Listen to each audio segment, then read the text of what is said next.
Ako si Tonyo at ito ang Pinoy sa Thailand.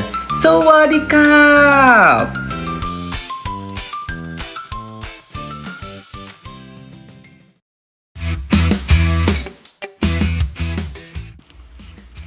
Sawadee Krap! Ako si Tonyo ng Pinoy sa Thailand. For today's video, tara sa Walay Walking Street o ang night market every Saturday dito sa Muang Chiang Mai o ang city proper ng province of Chiang Mai. By the way, ako ay andito sa Chiang Mai sapagkat ako ay isang guro dito sa Chiang Mai for more than 5 years na. Pero 12 years na tayong OFW dito sa Thailand.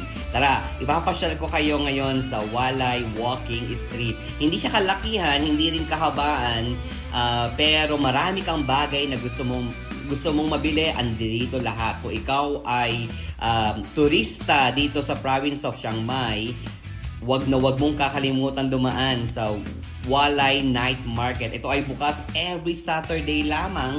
Lahat ng gusto mong souvenir items ay nandirito na.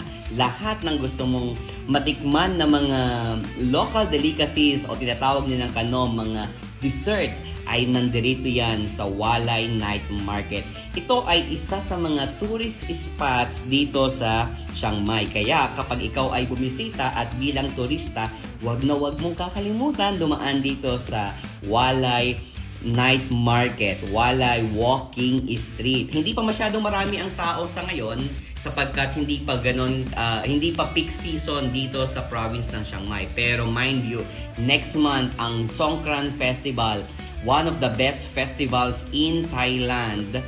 So, ito ay Thai New Year, kaya expect na dodoble, triple ang mga turista dito sa Chiang Mai. Hindi pa masyadong crowded ngayon ang Walay Night Market, pero next month actually you cannot walk in this street sapagkat napakaraming tao, napakaraming turista mula sa iba't ibang bansa, iba't ibang lahi ang dadalaw dito sa Walay Night Market. Kaya kung ikaw ay nagplanong pumunta sa Thailand, ayain mo ng iyong pamilya at tara na dito sa Walay Night Market. Wag mong kakalimutan dumalaw dito sa Walay Walking Street.